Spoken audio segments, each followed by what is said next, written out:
Hi, my name is Amanda Fox, and today I will be reviewing the final round of revisions I've made to my library science course for MEDT 7491 with Dr. Allison Wilcox.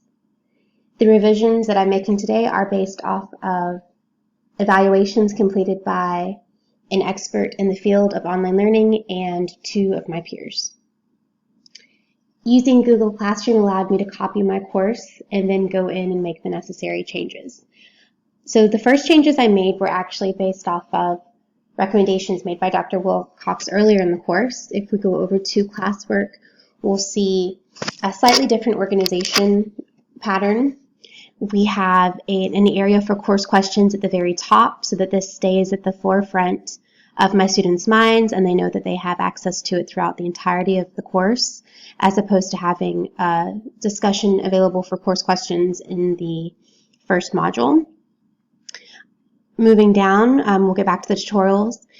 In Module 1, I had all of the materials for the module linked in the discussion, and there was nothing below it. I've taken those links out of the introduction to each module throughout the course and linked them separately underneath that module, that unit.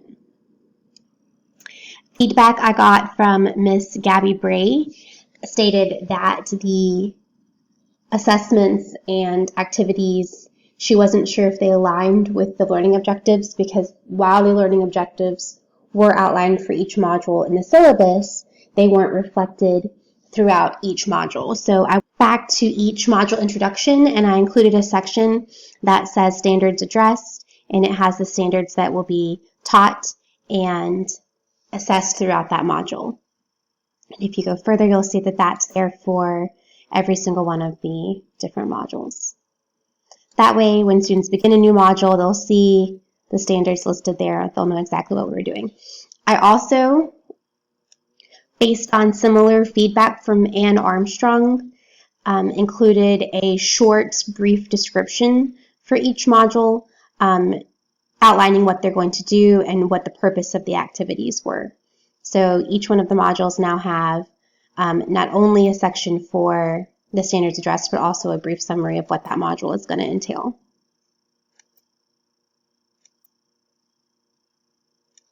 So another area of potential improvement identified by Ms. Bray and also by my peer Tiffany McFarland was course instructions articulating or being linked to the institution's accessibility policies and services.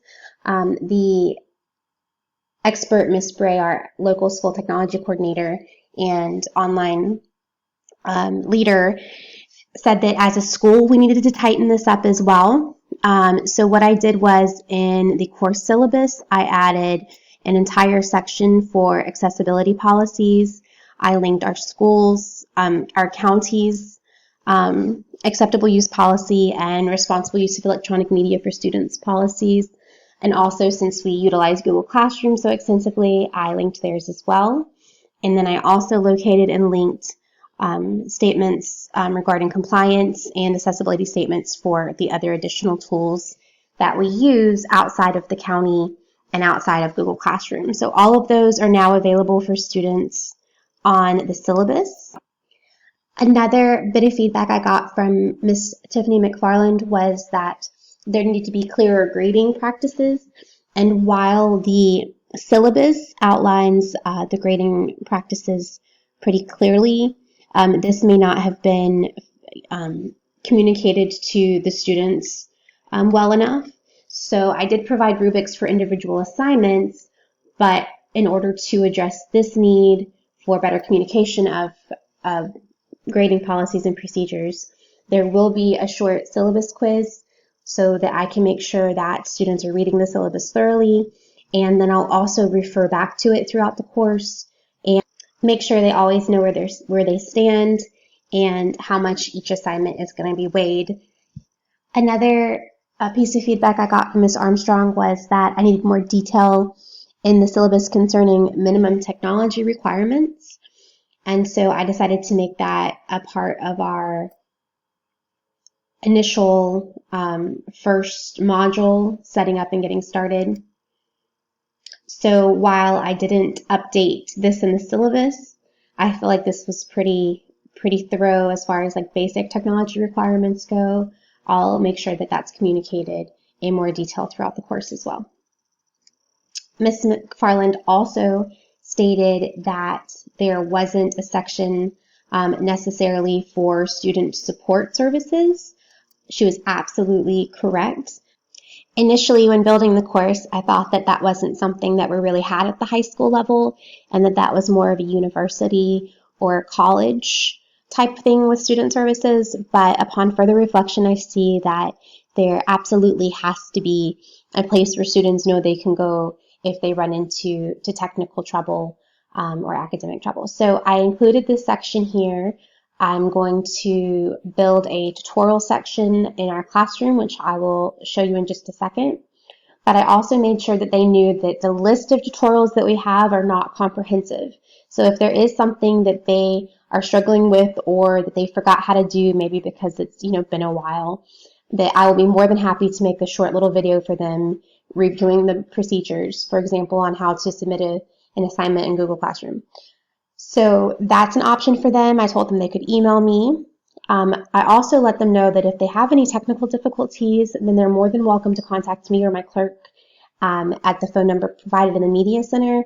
We do offer device troubleshooting and support. Also, we have portable Wi-Fi hotspots that we are able to check out, as well as Chromebooks if they need them, so that if they have any technical issues, they'll know where to go as well. So here is the tutorial section. Like I said earlier, we've got course questions have been moved to the top, and that was based off student feedback. And then we have tutorials here, and this will be built as we need it. I will move ones that are no longer necessary, archive them, and then put new ones up as they're requested. But these are just some of the initial ones that I thought my students might need. I will do a survey at the end of this semester to see if there are any additional ones that they think that their peers might benefit from when we do this course again next year. So some additional changes that I made based off of personal reflection journals and off of student feedback are, well, the biggest one is that I am no longer going to utilize the other learning management system eClass, which is also D2L, at all in this course. We do have organizational requirements where I do have to post my contact information and an updated calendar, but that is easily embedded so that I can update it. On the calendar, it will be reflected on eClass, and my contact information stays there permanently. But all of our discussion boards have now been moved to Google Classroom. It was too confusing for students for them to move back and forth between the two learning management systems, and I think that this is going to be much easier in the long term and help them navigate the course a lot easier. So that's another change that was made. Another change I made was to make sure that every lesson, every module had multiple opportunities for students to interact with one another. I'm doing this with Nearpod collaborative boards, Flipgrid, more discussion boards, and small group work opportunities where students can work with people who are either in the same course period as them in library science, or they're free to work with people in other class periods as well. Some fine-tuning edits were made as I reviewed the course.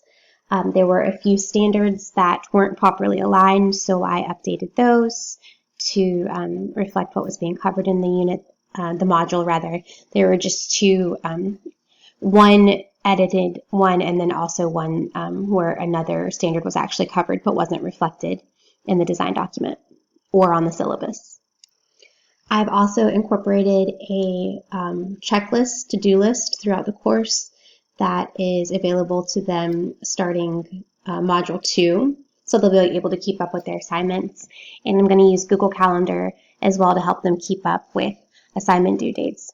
Overall, I'm really excited about the feedback I got. It was great, and I think it's going to help this become a better course as I facilitate it again next year. Thank you so much for your time, and I hope you have a great day.